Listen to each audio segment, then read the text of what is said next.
Hi guys, so this is a little vlog on the rig that I caught my 34-pound 12-ounce common from France. Literally just got back at weekend, fantastic week's fishing.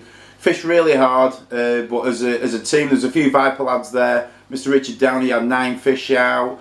Charlie the Magician Harim had 8 fish out. It was a really good week. Fish were held up in certain areas, but we fished really well, and there was some Viper tackle on test there that did really well. I know Charlie did well on the curve shanks. I think Richard was testing out the wide gape hooks, and I was looking at the Longshanks. My preferred bottom bait rig is a sort of blowback style Longshank, bit of shrink tube around the edge, and what I like to do is just do a little nick a bit of the coated braid off just before to make it really aggressive, but I'll show you how that works in a little bit. So I'll start off, most of my rigs are roughly about sort of 9 inches long. It's my preferred sort of length of rig. So get your preferred braid. I always like to do a coated braid. So I usually peel off about a foot in total. Diddly there. So then what I like to do is I like to strip off roughly, might sound excessive, I'll strip off about 6 inches of that rig. I know you can use proper things, but God made teeth before he made braid strippers. So I'll just strip that off. And what I'm going to do is now just tie obviously the loop on the end, just an overhand loop, just to obviously take the boilie. Now a little trick with this, if you're just using a standard bottom bait, just like sort of matching the hatch, just straightforward boilie, then obviously you can do your loop nice and small. If you're going to present your rig on like a snowman or something like that, what I tend to do is I make the rig even bigger, so that the knot that you're doing the loop with will take your bottom bait. If you imagine you do a tiny little loop that's only going to give you so much, if you can see that, and you put your bottom bait and you pop up on top of that, then your bottom bait can slide up and down sometimes on the braid. So if you do a bigger loop, so hence something like that size, even bigger, with your knot down the bottom, your pop up's going to stay there, your knot for your loops further down, and your knot will hold your bigger bait, your bottom bait, firmly in place. So I did fish it in a snowman style, so I'll be doing a bigger loop on that. So just a basic overhand knot. Swear I need glasses. So there we go. Bit hard doing it in my front room as well, not in the daylight of the lake.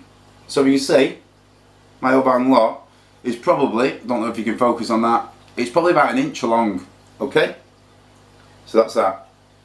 First thing I do now is I put my bottom bait on. So because I'm mega organised, I forgot my little. Okay, so because I'm very OCD with my with my rigs, I like my snowmen to be sitting perfect. So because I'm using casual carper baits, let me tell you, these spicy krill bottom baits stink. And the park lake that I fish here in Blackpool, very silty bottom, dirty bottom, these are going to be pungent. They're not going to take in the smell of that silt or anything like that. So what I like to do is I like to just snip the bottom of a pop-up, snip the bottom bait, and you'll see just how well they sit together. Okay, so baiting needle through your pop-up, make sure it's right in the centre so it balances nice. Through your bottom belly, there we go, look how that sits, absolutely beautiful. Straight on with the old braid. Let's cut the tag end off that a little bit.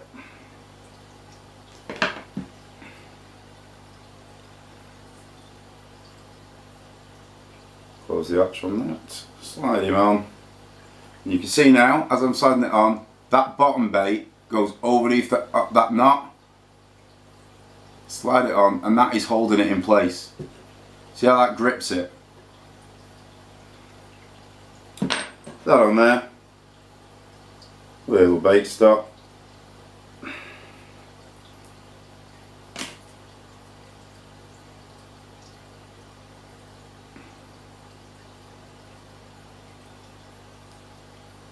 Pull him on, pull him in. And there you go, I can grab that by the pop-up and he's sitting there and he's going nowhere. Okay, we've still got that strip braid there. Step one, okay. little rig ring. Always got millions of them in my box. Straight onto the braid. Sliding down. Okay, and then literally I always do just 2 overhand knots, and that'll secure it in place. And I'll usually tighten that up to within, this is preference to how long you like your hair, but I do it within what, 10 mil, something like that. You can see that. So I always do 2. If you just do 1, it can slip on you. So do 2. Now your bait and that side is done. Then I like to prefer bigger bottom baits, 18 mil bottom bait to a 12 mil pop up. Balance is lovely on the hook, so I'm going to match that with a size 6 Longshank. First thing I do with every hook that I get out, grab the hook on the back of the nail and just tease it along. If it's slipping and it's not quite sharp, because you can never get every hook perfectly sharp, I have a little sharpening stone, again not on the table, but I'll just tweak that up and get it nice and sharp. So hook in that way, and now you're just doing a basic knotless knot. But by passing obviously the rig ring through the hook. Now I like the ring to pretty much be opposite the barb of the hook, if you can see that. Then I'll grab the bait and the ring in my left hand, which leaves this to do what I want with. I'll do 5 times round. 1, 2, 3, 4, 5. Bring it up, back through the eye of the hook, pull it out, always wet it, and because you're keeping everything in place, pull that tight, job done. Now you could fish it just like that. You could fish it just like that if you wanted to. I prefer a bit of shrink tube. It just gives it that bit more of a kick, and you'll see how aggressive that is in a little bit. So when I say I'm talking a little bit of shrink tube, I'm talking what, 15 mil, something like that. A little bit of shrink tube, medium shrink tube, pass it over, right down, over the eye of the hook. Now find that it's pretty tight over the eye of the hook, but I like that. So there we go, over the eye of the hook, it's over the knotless knot that you've done, and I don't know whether you can see that, but you can see there where this braid is still stripped. That's allowing this flexibility here. So right, I'll just get the kettle on and we'll get the shrink tube melted down.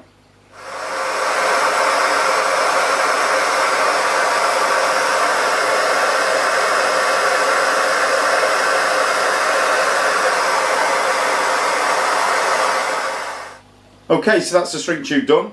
And if you can see on there, you can see that sort of angle it's created.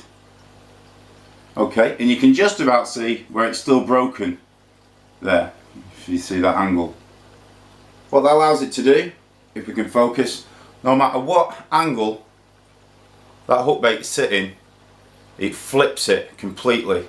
You could literally have it upside down like that, pull it straight across your hand, and it will always flip down.